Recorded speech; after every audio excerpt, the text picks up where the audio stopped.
my name is Chris Peck, and I'm here with Emma Ruth Rundle, and you're watching Austin Underground. Alright, so first question is, so you just released obviously a new album last fall, if I remember correctly. Could you talk a little bit about the making of that album and how it compared to your previous two? Sure. Well, I feel like something that's consistent in all of the solo records I've made so far is that they've all been recorded in sort of we could do this in the van, but Sure. they've all been recorded in sort of unconventional locations. Like Electric Guitar 1, I made in a van. Mm-hmm. Yeah. Some Heavy Ocean, I made it at actual Sargent House in Echo Park, Los Angeles. And then Marked for Death was made at the farm, which was just it was an empty house in the desert out in a sort of an unglamorous desert in California. All right, so yeah, we should be fine. This thing knows how to isolate voices, at least that's what they told. So one song you played tonight I noticed was Hand of God. That song really at least struck me.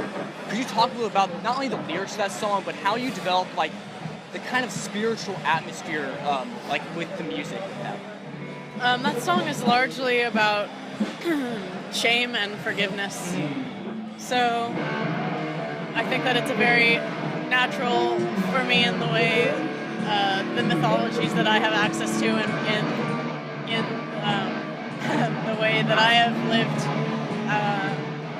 Sorry, it's so hard. I know, yeah.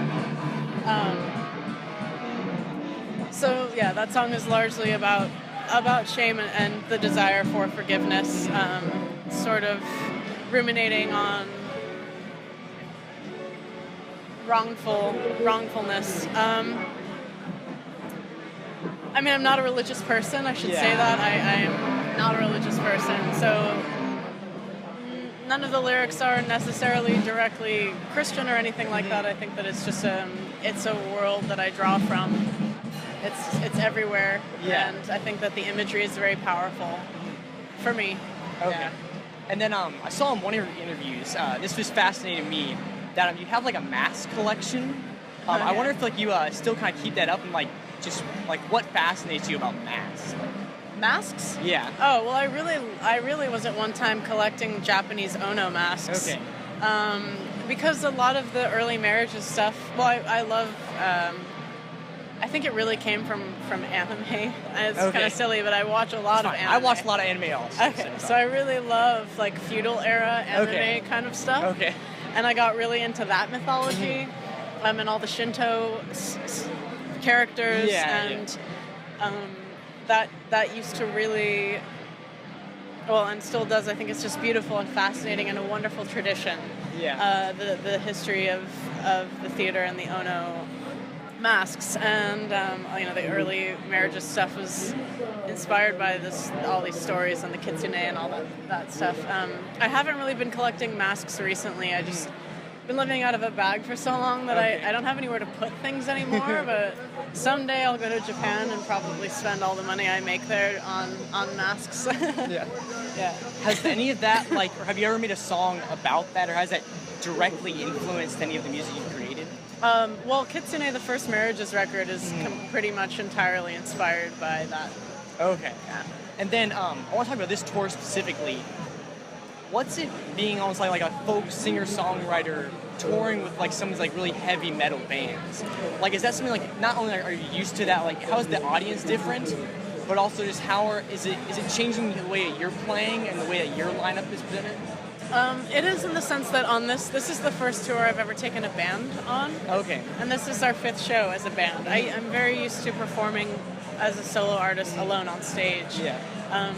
Playing with heavy music and with metal and post-rock is not foreign. I mean, the solo tours that I have done, the last one I did in the States was with Alcest. Okay.